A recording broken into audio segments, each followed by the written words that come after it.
어제 아침 뉴스에 이집트에서 발표한 것을 보니까 그 수천 년 전에 고대 이집트 왕인 투탕카멘의 미이라를 연구를 했답니다. 그래서 미이라 투탕카멘이 죽은 이유가 DNA를 검사해 보니까 골절과 말라리아로 죽었다.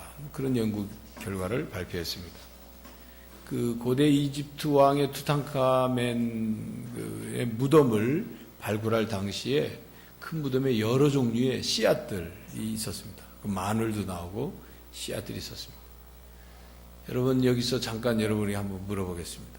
그 수천 년이 지난 그 무덤에서 있는 무덤에 같이 묻혀있던 그 수천 년이 지난 씨앗을 흙에다가 심으면 싹이 나올까요? 나오지 않을까요?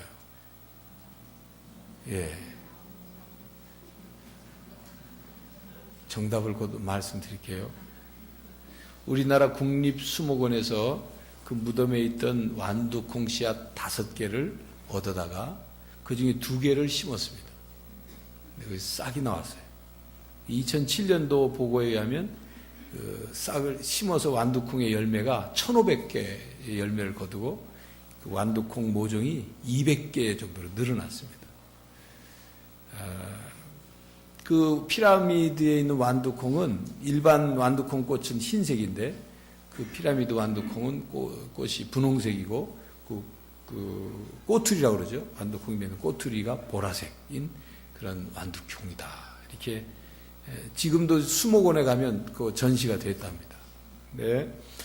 우리는 이 투탕카멘의 무덤에서 발견된 완두콩 씨앗이 수천 년이 지났는데 그 콩을 거둔 다음에 그 무덤에서 수천 년을 묵혔는데 그것을 심으니까 싹이 거기서 나왔다는 것을 통해서 생명의 신비를 우리가 느낄 수가 있죠. 그 생명이 살아있으면 수천 년이 지나도 생명이 살아있으면 거기서 싹이 나오는 겁니다. 이 생명의 신비죠.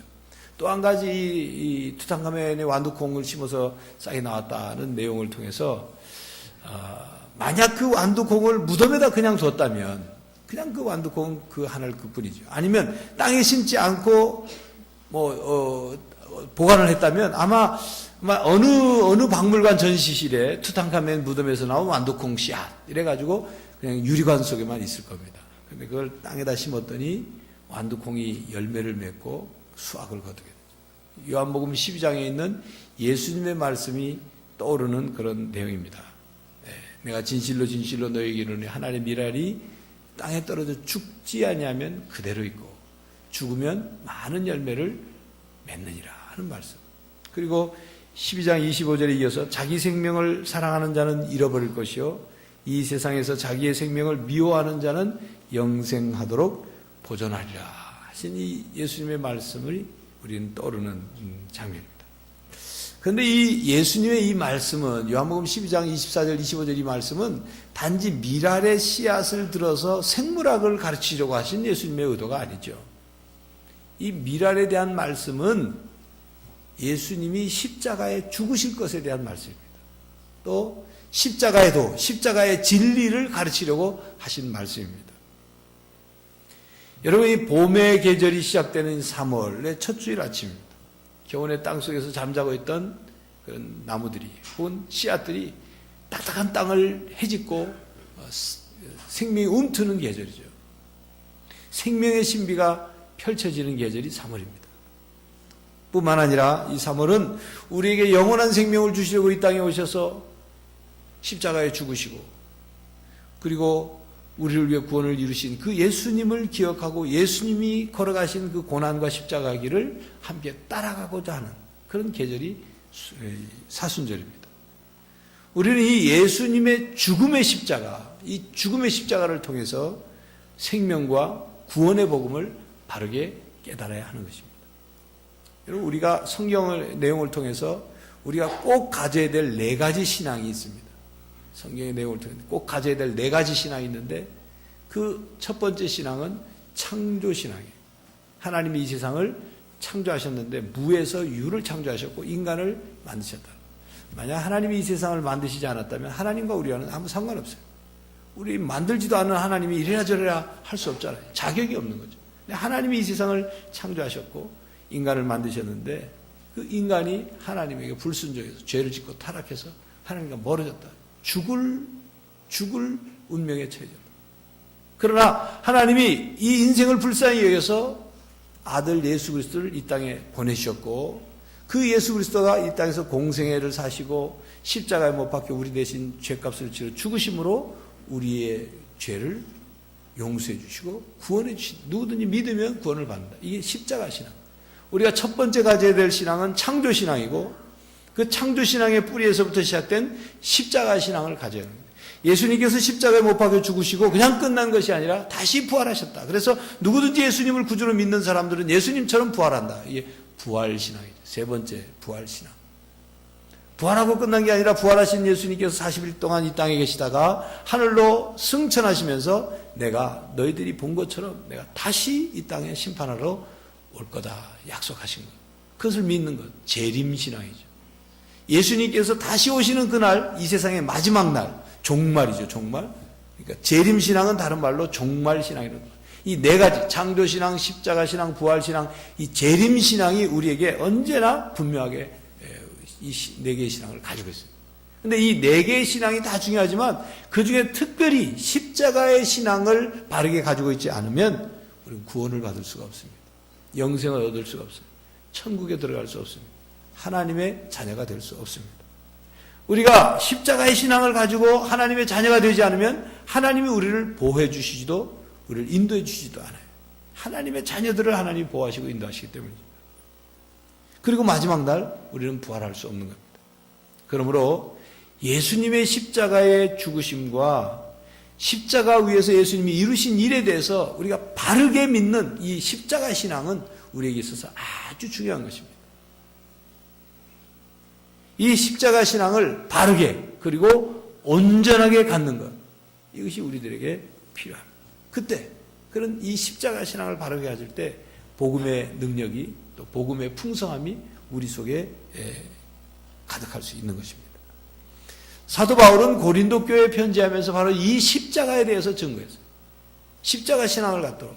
그런데 이 십자가를 전했지만 십자가에 대해서 오해하고 무시하는 사람들이 있었다 하는 내용이 오늘 본문에 나오는 내용에서 언급하고 있습니다. 첫 번째 유대인들을 얘기하죠. 유대인들의 역사를 보면 출애굽의 사건이라든지 선지자 엘리야나 엘리사를 통해서 많은 기적들을 유대인들이 경험했습니다. 그래서 그런지 유대인들은 예수님의 끊임없이 표적을 요구했어요. 표적을 보여달라고. 그런데 유대인들의 생각에 자기들이 원하는 표적을 예수님이 보여주시지 않으니까 예수님을 못 믿겠다 이거죠. 하물며 그들은 다윗처럼 그들이 기다리는 메시아는 다윗처럼 강력한 나라를 회복하는 그런 메시아를 기다렸는데 이 보니까 자칭 메시아라고는 하는데 보니까 십자가에 아주 수치스럽고 흉악한 범죄자들을 처형하는 그 형틀에 매달려서 죽어가는 무능력한 그런 나사렛 목수의 아들 예수를 보면서 우리는 못 믿겠다. 그가 십자가에 죽은 것이면 우리를 구하나? 못 믿겠다. 유대인들은 그렇게 한 것입니다. 또 하나는 헬라인이죠. 그리스인들을 얘기하는 겁니다. 헬라인들도 십자가의 도를 비웃었어요. 그들은 지혜를 추구하고 사변적인 그런 그 논리를 추구를 했던 사람들입니다. 근데 자기들 취향이 아니었어요. 이 십자가의 도라는 것이 자기들 취향이 아니었어요. 왜냐하면 그들은 그 인간적인 그 어떤 이성이나 자기들이 갖고 온 학문 그리고 스스로 그런 학문과 이론이 굉장히 높다고 착각하는 교만 속에 빠져 있었어요. 그러니까 이 십자가의 도는 굉장히 저급하고 자기들 취향이 아니라고 생각했던 거죠. 그들은 스스로 지혜 있다고 생각했지만 사실은 진정한 지혜는 없었던 겁니다. 그들이 십자가의 도에 대해서 사람의 관점에서 십자가의 도를 보지 않고 하나님의 관점에서 십자가를 바라봤다면 바로 이 십자가의 도 안에 하나님의 놀라운 구원의 계획이 담겨져 있다는 것을 깨달을 수 있을 텐데 그들은 그렇게 하지 못했던 거예요. 자기들의 그 지혜의 틀에 갇혀가지고 그 틀을 벗어나지 못합니다. 그래서 십자가에 대해서 무시한 겁니다. 사도 바울은 그럼에도 불구하고 유대인들은 그리고 그리스도인들은 그렇게 무시하고 오해하고 거절하지만 그러나는 십자가만을 전한다. 그러면서 오늘 본문 18절에 십자가의 도가 멸망하는 자들에게는 미련한 것이요 구원을 얻는 우리들에게는 하나님의 능력이다 말씀합니다. 23절에서 25절 제가 봉독하죠. 우리는 십자가에 못 박히신 그리스도를 전하니 유대인에게는 거리끼는 것이요 이방인에게는 미련한 것이로되 오직 부르심을 받은 자들에게는 유대인이나 헬라인이나 그리스도는 하나님의 능력이요 하나님의 지혜니라. 하나님의 어리석음이 사람보다 지혜롭고 하나님의 약하심이 사람보다 강하니라.